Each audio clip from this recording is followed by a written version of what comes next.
What's app پہ ایک صاحب نے مجھے کہا کہ سعودی عرب کے جو شیخ بن باز رحمہ اللہ تعالیٰ تھے، مفتی اعظم تھے، وہ کسی کی تقلید نہیں کرتے تھے.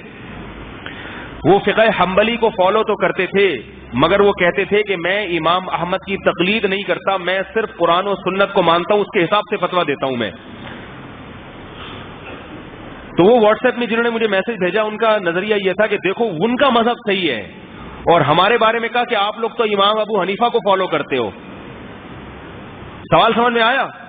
یعنی یہاں کے علماء تو امام ابو حنیفہ کو فالو کر رہے ہیں، اور سعودیہ کے جو مفتی اعظم ہیں وہ کسی کو فالو نہیں کر رہے. وہ کس کو فالو کر رہے ہیں؟ قرآن و سنت کو. وہ دلیل کو فالو کر کے فتویٰ دیتے ہیں. اب جواب سمجھو، سنو میرا، اللہ کرے جواب سمجھ میں آ جائے. جب جواب ہی سمجھ میں آیا تو قرآن و سنت کہاں سے سمجھ میں آئے گا آپ لوگوں کے؟ میں نے کہا کہ شیخ بن باز قابل احترام تھے ہمارے لیے، وہ تو قرآن و سنت کو فالو کر کے جب فتویٰ دیتے ہیں تو آپ اس فتوے کو فالو کرتے ہو کہ نہیں کرتے؟ یا آپ پھر ڈائریکٹ قرآن و سنت ہی کو فالو کرتے ہو؟ نہیں آ رہی بات. آپ تو ان کے فتوے ہی کو فالو کرو گے نا، اس اعتماد پر کہ انہوں نے دعویٰ کیا ہے کہ میں قرآن و سنت کو فالو کرتا ہوں. لہذا آپ ڈائریکٹ قرآن و سنت کو فالو کر رہے ہو یا ان کے فتوے کو فالو کر رہے ہو؟ اگر آپ ڈائریکٹ قرآن و سنت کو فالو کر رہے ہو تو شیخ بن باز کا درمیان میں واسطہ لانے کی پھر ضرورت کیا ہے؟ پھر ان کے حوالے دینے کی ضرورت کیا ہے؟ ان کے فتاوی کی کتابوں کو آگ لگا دو پھر. اور اگر آپ بن باز کو اس لیے فالو کر رہے ہو کہ ان کا یہ دعویٰ ہے کہ میں صرف قرآن و سنت کو فالو کرتا ہوں، تو خدا کی قسم یہ دعویٰ امام احمد ابن حنبل نے 1000 دفعہ کیا ہوگا کہ میں صرف قرآن و سنت کو فالو کرتا ہوں. تو پھر امام احمد ابن حنبل کے فتوے کو فالو کرنا یہ بن باز کے فتوے کو فالو کرنے سے زیادہ اہم ہے. کیوں؟ امام احمد ابن حنبل 4 اماموں میں سے ایک امام ہے جن پر پوری امت مسلمہ نے اعتماد کیا ہے.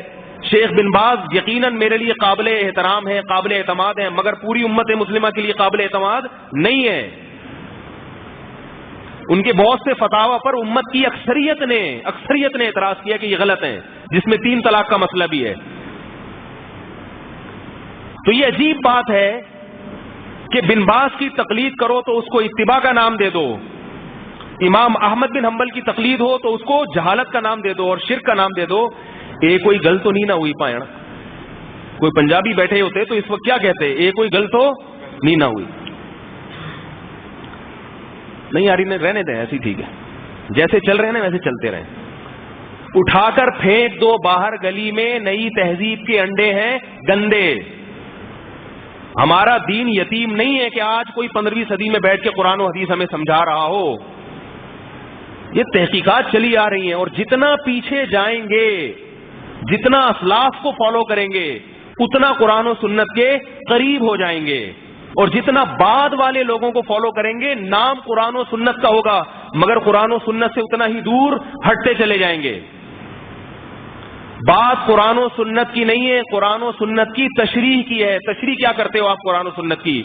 عوام کو قرآن و سنت کی تشریح کے نام پہ بیوقوف بنانا بہت آسان ہے، بہت آسان. اگر تشریح کے نام پہ بیوقوف بنایا جائے تو ہر آدمی نے قرآن و سنت کا لیبل لگایا ہوا ہے اور لوگوں کو اسلاف سے بدگمان بھی کر رہا ہے، اور کہتا اپنے آپ کو کیا ہے کہ میں صرف اسلاف کو فالو کرتا ہوں، میں بعد والوں کو فالو نہیں کرتا. یعنی بعد والے کسی اور کو فالو کیا کرتے تھے. یہ بات یاد رکھیں، یہ امت یتیم نہیں ہے کہ یہ پورا ایک سلسلہ ہمارا ہے. ایک سیکنڈ کے لیے بھی امت کبھی گمراہی پہ جمع نہیں ہوئی ہے، کیونکہ محمد صلی اللہ علیہ وسلم آخری نبی ہیں. آپ کے بعد اللہ نے علماء کو انبیاء کا وارث بنایا ہے، اور آپ کے بعد نہ کوئی نبی آئے گا نہ کوئی مذہب آئے گا. لہذا ہر دور میں اس مذہب کی حفاظت اللہ تعالیٰ کرتے رہیں گے.